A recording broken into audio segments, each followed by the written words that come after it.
As the Denver Broncos prepare for week 2 of the NFL preseason, Nik Bonitto was not on the field for Tuesday's Broncos practice. We'll share our thoughts on that and more here on today's episode, Locked on Broncos.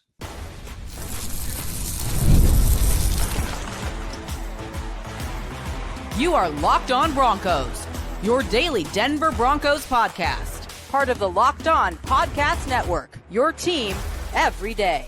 Broncos Country, what's happening? Welcome into another episode, Locked on Broncos, your daily Denver Broncos podcast, part of the Locked on Podcast Network, your team every day. Thank you so much to all the everydayers out there in Broncos Country. Thanks for tuning in and making us your first listen, however you choose to do so, wherever you get your podcast. And if you're not yet an everydayer, become one. It's easy. Hit that subscribe to that follow button, and you'll never miss out on what's going on with your favorite team every single day, all year long. I'm Cody Roark, Broncos reporter for Mile High Sports, joined as always by Sayre Bedinger, site expert over there, predominantlyorange.com. We got a lot to break down, a little bonus episode for Broncos Country following Tuesday's training camp practice. We'll go through Nik Bonitto not being on the field dressed in pads as the team got back onto the field following Saturday's preseason game. Is there any reason to be concerned about that? We'll go into that. Plus the return of Greenlaw and Alex Singleton. We saw them back out on the field, but in what capacity as week 2 of the preseason rages on. And then we'll also go through the Broncos offense, still a work in progress, and that was definitely on display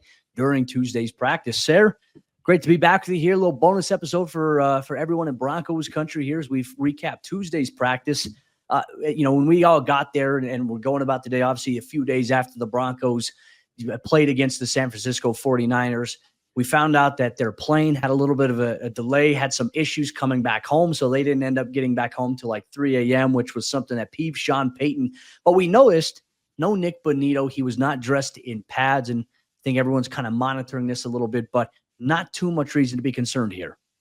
Yeah, no reason to be concerned at this point. Sounds like he's going to be back at practice on Wednesday when the Broncos put the pads back on as well. So that's great news for Nik Bonitto. Obviously, we saw him kind of slam his helmet in a bit of frustration there when he went off the field after that 3-play stretch where he just completely dominated the 49ers and showed off why he probably deserves that contract extension sooner rather than later, right? But obviously slammed his helmet in frustration. And then I swear, Cody, I saw him later in the game jumping up and down on the sideline when Jonah Ellis made a play. So at that point, I was kind of like, oh, well, he must be all right then, because I know some people were concerned that a trainer came over to him on the bench and things like that. And I was like, all right, we're kind of holding our breath a little bit here. But then when you see a guy jumping up and down on the sideline after his teammate makes a play in the preseason, probably a pretty good sign that he's okay. So I just think that this is a situation now where, okay, you got a little injury scare, even if it's minor, even if it means nothing, even if you're going to be back on the practice field.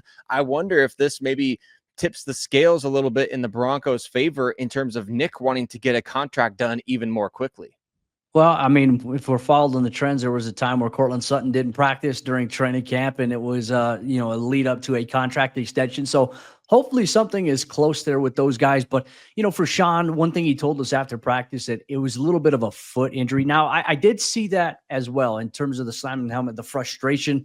I honestly didn't think during the game that I had anything to do with, any kind of injury. I know he had a slight limp after coming off that third and final play there, where he forced Mac Jones to throw it away, really running backwards 20 yards to do it. I thought the frustration was more so that he missed him initially on that, and he wanted that play back. But I mean, could be a cleat thing, could be a field surface stuff, but Sean Payton did say that he is going to be back for Wednesday's practice more than likely. He was out there observing practice, was in a jersey, sweatpants, and a hoodie.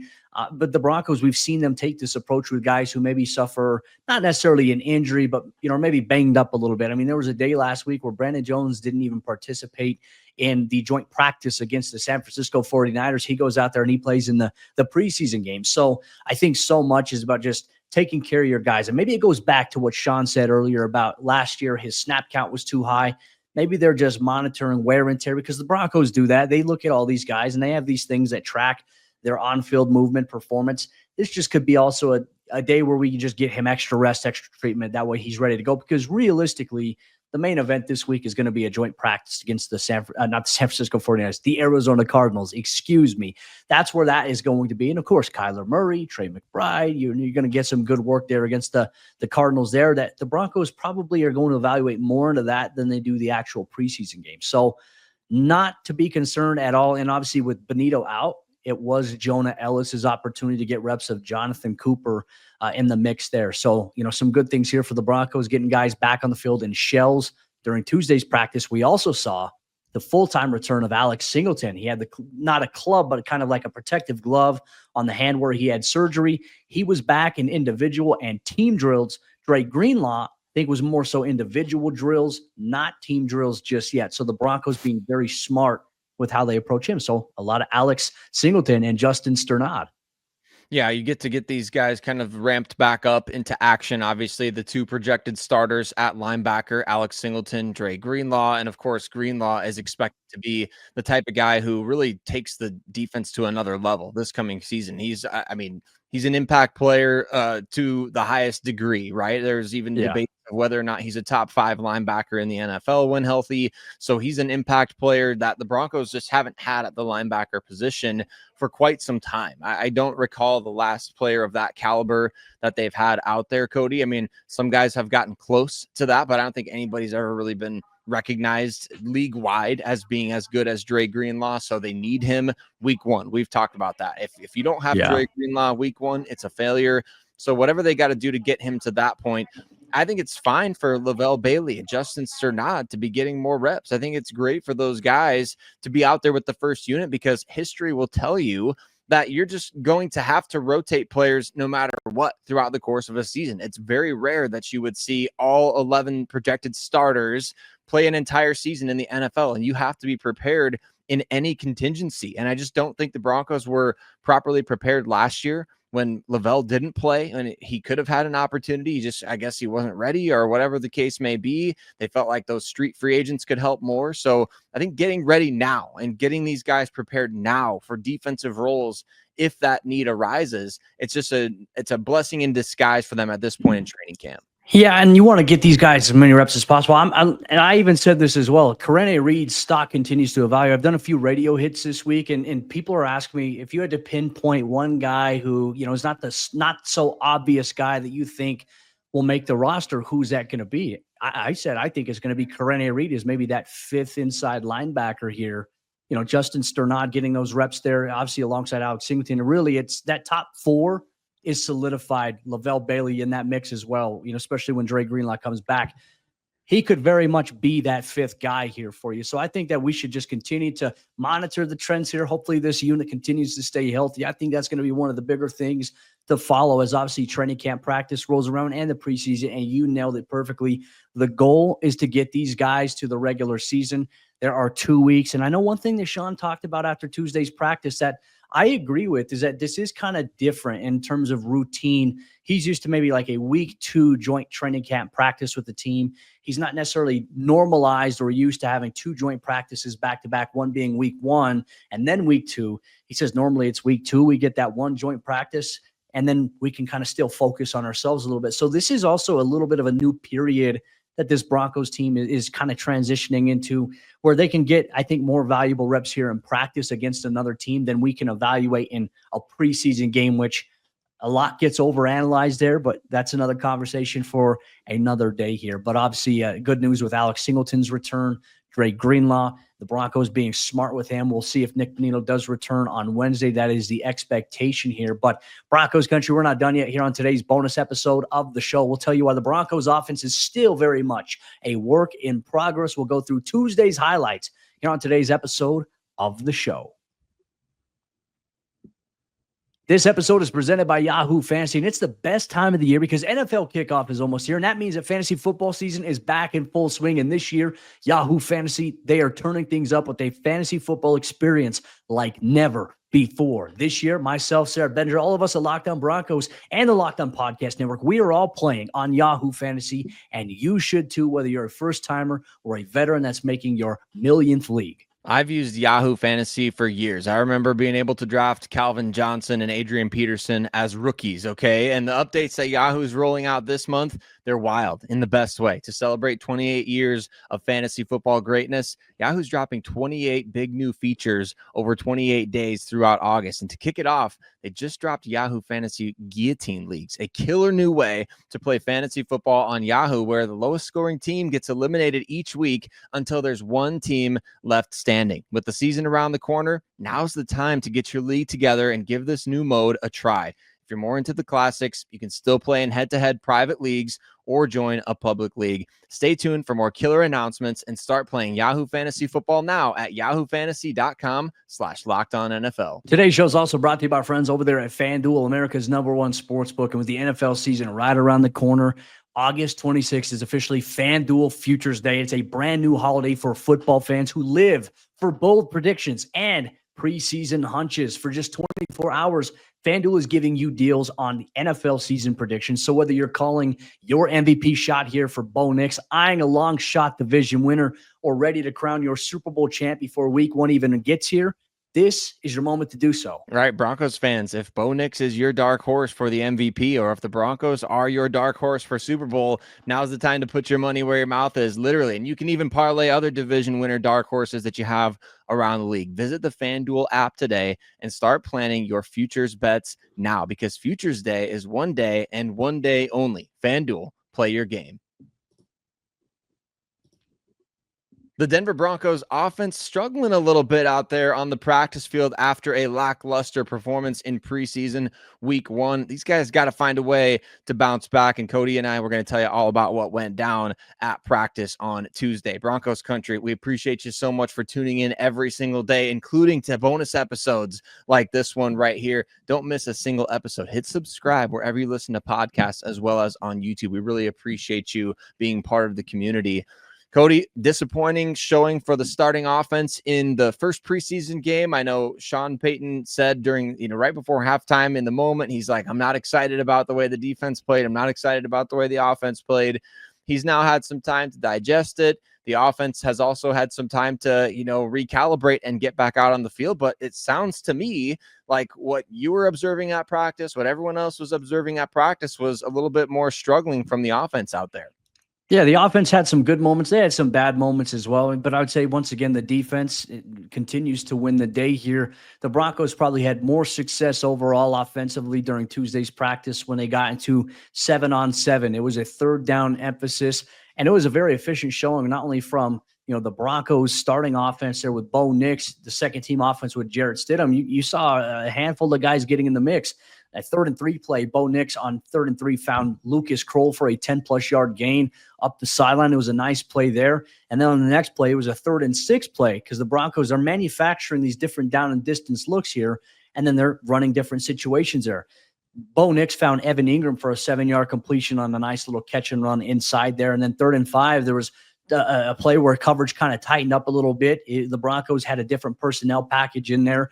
Bo kind of had a scramble drill scenario where he found pre-scoring for a catch. But I always viewed 7-on-7, if it's more than 4 seconds, it counts as a sack. But they want to obviously get some continuation here, because in the NFL, you're going to have that. You're going to have scramble drill scenarios pop up, and you want your quarterbacks to go through what that looks like. You want your receivers to do that as well, especially when they are covered there. So there was that. And then I thought he had a fantastic play. It was a 3rd-and-9. He found Cortland Sutton for 11 yards working back against Pat Surtain. So it was an efficient not a red zone, but an efficient 7-on-7 third down period for them. But really is when Nix and the offensive struggles kind of came. It wasn't because Nix was playing poorly or anything like that. The defense, they made some great plays here. The first team period saw the defense swarm J.K. Dobbins, and you also saw Jonathan Cooper blow up a play that was a designed quick play to get the ball to Dobbins in space. He made a terrific play there. And then I think what everyone's talking about is kind of that move the ball period toward the end of practice. It ended with Bo throwing an interception to Jaquan McMillan right on the sideline there, trying to get it. I can't remember who the receiver was off the top of my head, but it was picked. Before that, it was going great, the team period, to move the ball, because he was finding Troy Franklin for a big catch and run. Marvin Mims, these guys were moving the chains for a first down, and then it kind of tightened up down there right before the Broncos got into a little bit of a red zone situation. So Jaquan McMillan making a terrific play. This offense, Sarah, is still very much a work in progress, but we are seeing the hysteria a little bit about hey, like, why is the offense struggling? I think it's a valid question, but for us to be like, for a lot of people to be overreacting because it's training camp in the preseason, say, let's hold our horses a little bit. Because remember last year, the Broncos offense led by Bo Nix, they looked really good in the preseason, right? The operation was very efficient. But what happened in the first 4 weeks of the season? It was a slow and sluggish start for Bo and the offense to get going. So I would rather there be this premise, okay, hey, maybe you struggle now, you're slow now, but maybe this is going to make you ready to start fast in the regular season. We don't know if that's going to be a guarantee, but certainly that's the hope. Well, and I think this team in general kind of just needed a little slice of humble pie, right? After everybody said all the negative things that you could possibly say last offseason, they carried that chip on their shoulder into the year, made the playoffs, won 10 games, like proved everybody wrong. Now you're not proving everybody wrong. Now you're trying really hard to prove everybody right, because I know Kay Adams was at practice on Tuesday. She's calling the Broncos potential Super Bowl contender here this year, maybe saying they're one of the most complete teams in the league. People are saying good things about the roster. People are saying nice things about Sean Payton again. People have even started saying nice things about Bo Nix, Cody. I don't even know what world we're living in, but I do think that this team needed a little slice of humble pie, because I know they hear the negativity. We also know they hear the positivity. And I think that kind of stuff can get to you in both ways, right? And if you allow it to. So it's a great opportunity for them to reset. It's a great opportunity for Bo Nix to have those failing forward moments. And how often have we said on this show that development in the NFL is not always linear? We expect, because of video games like Madden, that the overall rating of a player is going to go up in year 2 and he's just going to instantly make progress, because that's what happens in Madden. The overall rating goes up, players obviously better, and the team's going to obviously be better. And it's just this straight line of progression that goes up. And oftentimes it's not like that, right?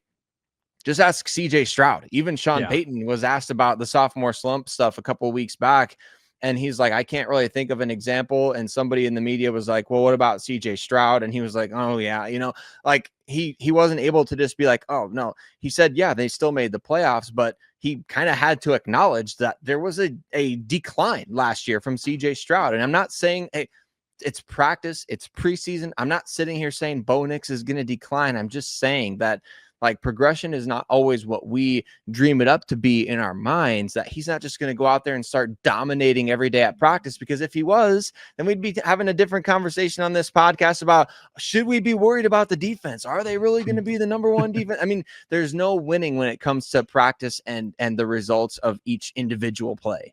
Yeah, it takes a large body of work. It takes time, repetition. These guys are getting used to it again. I mean, being on the field and having that physicality there. And now you're getting just fresh out of a game situation, and you got to build right back up to it, because it's only going to get tougher from here on out. But that's why these guys play the game. You got to deal with the hype. You got to deal with the criticism. There's a lot of different things that can serve as distractions. I still sit here today. I'm not worried in any way, shape, or form about this team unless a big injury happens.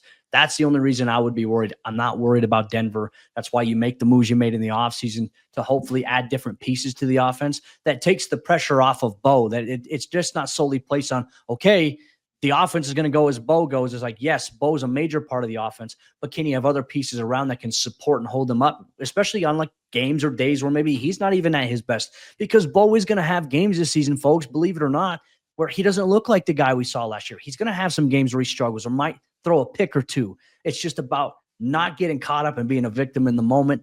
Let's see how things continue to progress. The offense for Denver is a work in progress. They're not unloading their playbook. They're not going out there in these practices and showcasing the schemes that they're going to really run in the regular season. We are very much seeing here and in the preseason a vanilla formulation of what Sean's going to actually run. It's very, very watered down compared to that.